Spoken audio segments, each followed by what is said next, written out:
Rob and Lizz in the morning. On his radio. We knew that with the cancer journey that Rob is on right now, that he was going to have some good days and he was going to have some bad days. And all along I said, hey, man, whenever you need me, just let me know. And so got the text from you yesterday. Said, hey, need you tomorrow morning. And so I'll be here. Yeah. And so what was happening is evidently really early on Sunday, he was in some pain and decided they would go to the emergency room. And it looks like some sort of an infection there. And so really don't know where they are in the process. But he was admitted, obviously, to the hospital. Just so thankful for your prayers. We get a text from Chris that I'm about to walk into work. I need, the update on Rob. So we know that you are praying for Rob and his family as they're kind of navigating this new journey, what that means. Yeah, and this week is a big week for him because he meets with his doctor and they're going to discuss treatment options and things to do like that. So, man, just be praying. As you know, if you've had a diagnosis of anything, kind of the waiting period and your mind can play some, tricks on you. But just pray that the peace of God stays with him through all of this. Rob and Lizz in the morning. On his radio. My dad and stepmom have a gorgeous home, and they decorate at Christmas one tree a week for a total of 14 trees, all to be put up by December 1st. When do they start putting up trees? Okay, so that's the math question. We got to figure this out, so we're going to go around the room. Jake and Ninja first. Okay. Yeah? No, wrong. Oh, I'm running the board now. Which one? Okay. I'll come to you, Brian, first. Okay, it's one next to me then. Okay, all right. I'm going to say it has to be mid-July. Wow, okay. Jake and Ninja. One tree every week until December 1st? Yes. Is that what it was? Yeah.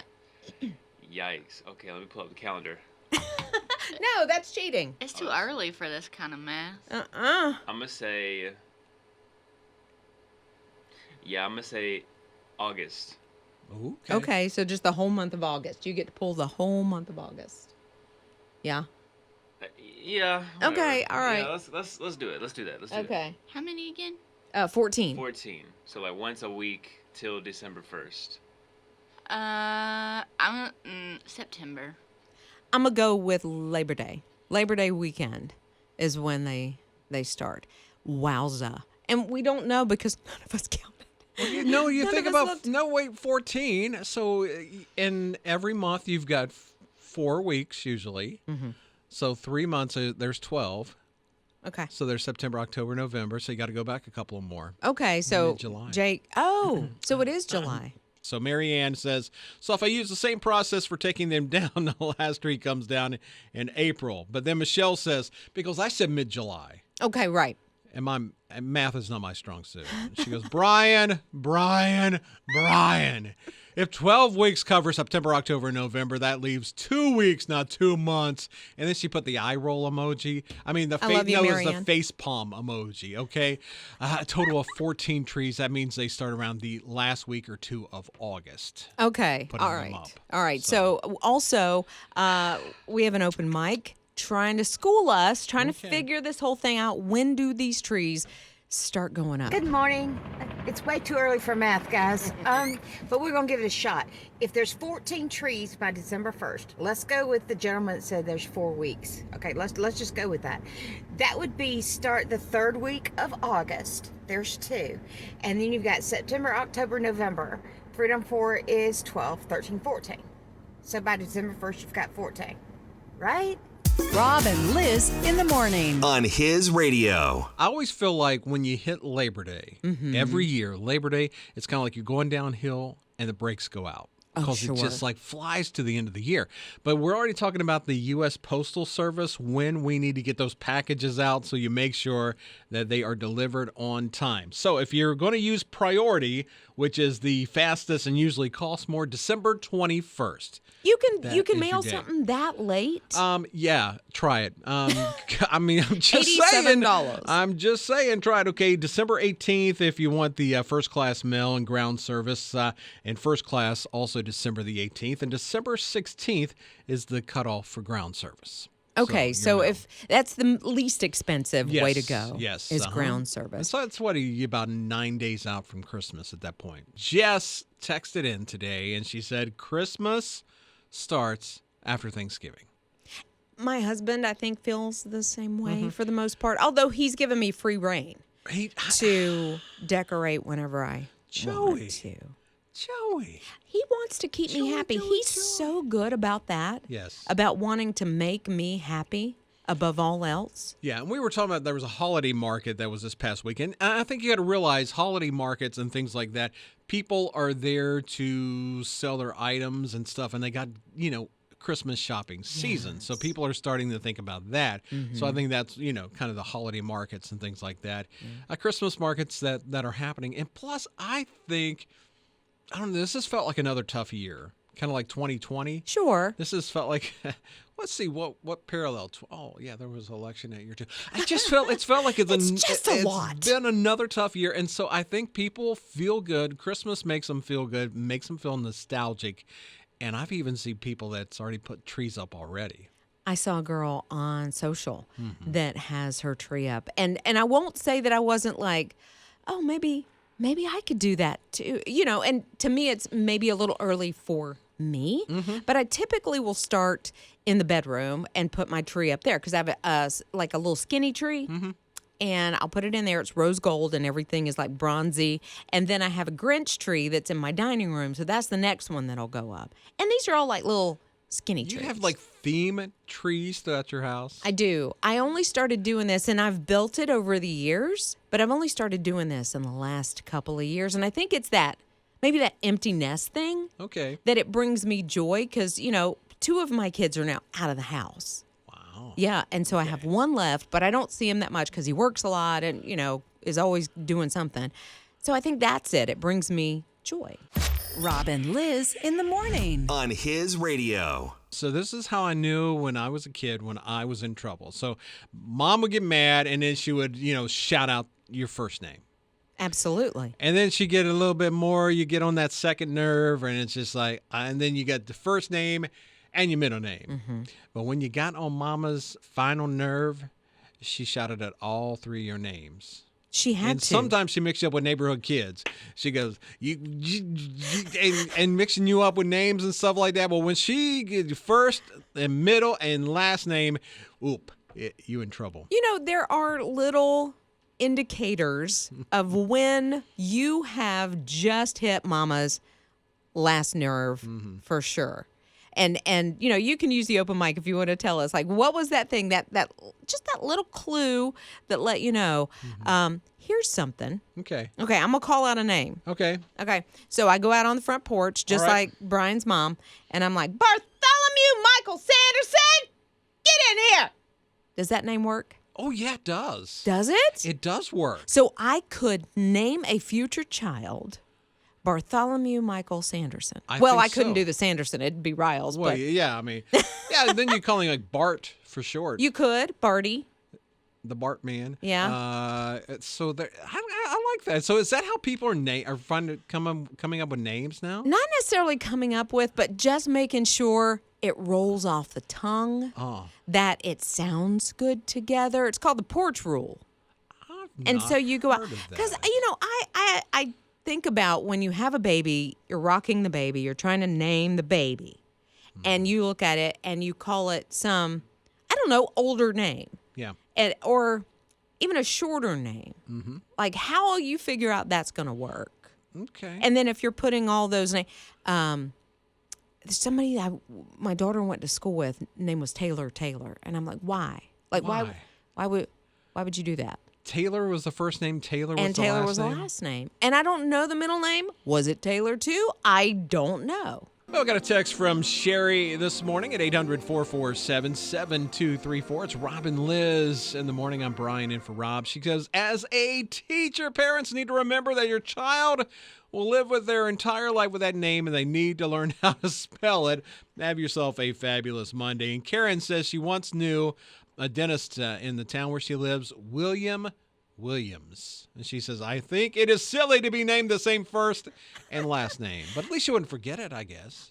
Good morning, Brian and Liz. My children will tell you that when I have reached my final conversation about something that we're talking about, I will say, but the bottom line is, and when I've said the bottom line is, the conversation is over. And they laugh at me now because if I say that, I'm done. Rob and Liz in the morning. On His Radio. Well, I want to tell you about this little girl. All right, what happened? Little girl, her name is Rosalie, and she was 11, and she would go to the playground like in her neighborhood, and she would say, there's nothing for my little sister to play on. Really? So this playground needs to be revamped. So she went home and she kind of sketched out what she thought would be good for her sister to play on. Okay. So she gave it to her mom. Her mom's like, that's really good.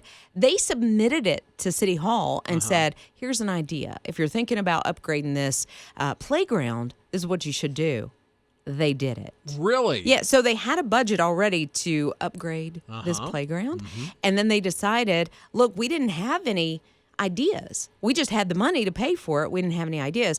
And so, they made sure they checked off all the boxes to make sure it was inclusive for everybody, that could play on it. And there you go. How old was Rosalie again? She was 11 when she made the sketch, and she was 12 when it actually started to get built. And her sister got to play on it. Pretty amazing. You go, girl. Rob and Liz in the morning. On His Radio. So I've heard about those Rumbas. I've never had one, but the Rumbas that kind of go around and they vacuum for you. The robot vacuum. Yeah. So this family went to bed, I guess, around midnight. Their Roomba is said to go off every night at like 1:30 in the morning. Well, they have a dog named Evie, and so undoubtedly left a little puppy treat on the carpet. Oh, okay. Sometime before 1:30. Then Rumba comes in and runs over said dog treat. And then their daughter gets in bed like at 3 in the morning and they're going like, why does our daughter smell like dog poop? And so Rumba ran over the dog dookie and kind of spread it all throughout the house. I mean, it was all throughout the house. And they got up the next morning, and it was everywhere, and they're trying to clean the Roomba, and they're putting it in they're putting part of it into the bathtub. They're watching YouTube instructional videos.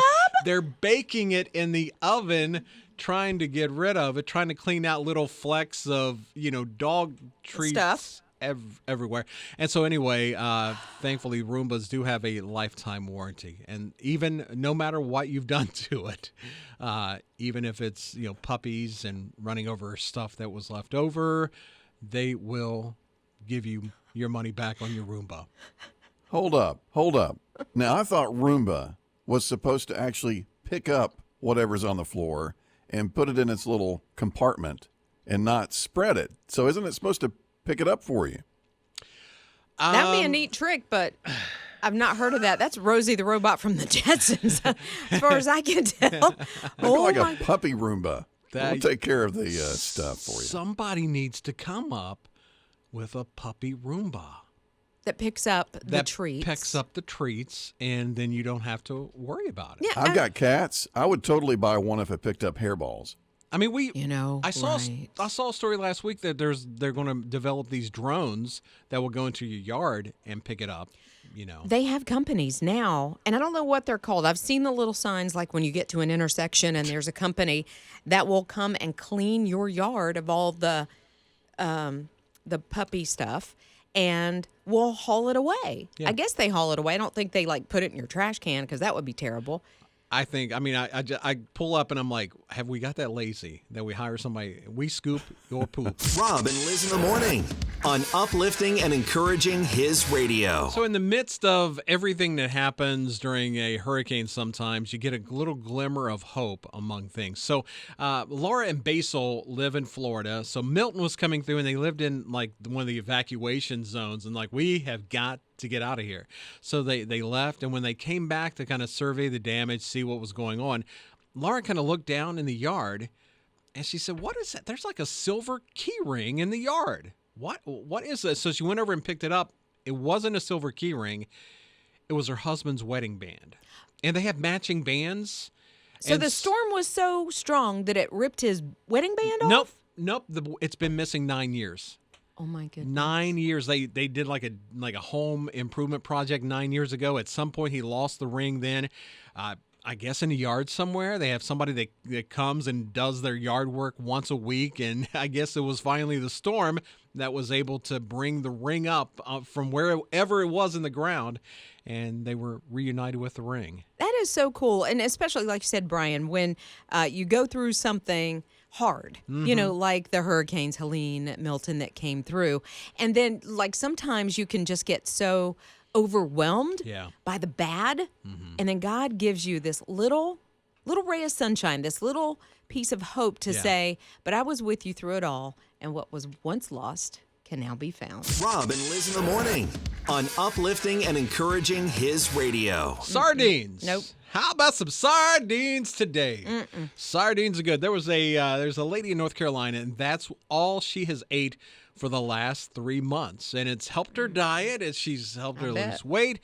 And not only that, I think she takes a supplement as well, but that's it. So 0 carbs. She's on this carnivore diet. She's going to introduce some other meats into it. She doesn't like the green leafy stuff at all, but she loves her some sardines. Sardines are good. Come on. Sardines? My dad would eat sardines with, like, saltine crackers. Mustard? I mean, a little mustard. I don't know if he put mustard on them. Yes. Or not. But just the smell alone is enough for me to be like, no, not doing it. And I love salmon. I love, different types of Did you fish. ever have salmon cakes? Oh, listen. My mom used to make those salmon patties, and it was out of the can. Oh, yeah. And I thought that was the only way that salmon came. Yeah. Like you had, because I like a crab cake, but not a salmon patty. And I have never and will never make them for my children. Okay. I'm not going to put them through that. Love those. Yeah. Okay, Scott, you like some sardines? I love salmon patties. They're awesome. I was the same way, though, when I was a kid growing up. We had them about every week or two. And then I got older, and I found out that salmon was actually a pretty good-looking fish. Right? And it was really healthy for you. And I've been eating it out of a can. It didn't have to have all the crackers with it and all the filler, because that's what you would do if you're on a good budget. And I think that's the thing with sardines as well, because I think they're fairly... It's redneck sushi. Rob and Lizz in the morning on uplifting and encouraging his radio. And I've got 2 boys, right? And they have decided they didn't want to get like a college degree. Okay, well. They wanted to get into the workforce. They want to start their lives, this kind of thing. And Are they Gen Zers? Yes. Okay. And they are both doing really well. Well, and this is a great thing about it, because a lot of Gen Zers have decided to go that way. They've kind of lost faith in getting a college education, plus the cost of going to school anymore. Man, when you have to pay back those student loans, it's rough. So things like plumbing and welding, and so those blue-collar jobs, electrical work as well, a lot of Gen Zers are doing that. And so they've kind of changed the nickname for Gen Z. They're calling them the tool belt generation now, because they're starting to carry the tool belts. Yeah. They're going to work. And they're saying these are jobs we know they're not going to be replaced, because sometimes you can not get a job in your chosen field, or you can be replaced by something. These are jobs that are going to be around, going to be there. So Gen Zers are now being called the tool belt generation. Well, I think that makes a whole lot of sense, because I don't think you're ever going to see AI or robots getting up under somebody's sink or plunge in the toilet. You know what I'm saying? Yeah, I think they're good to go there.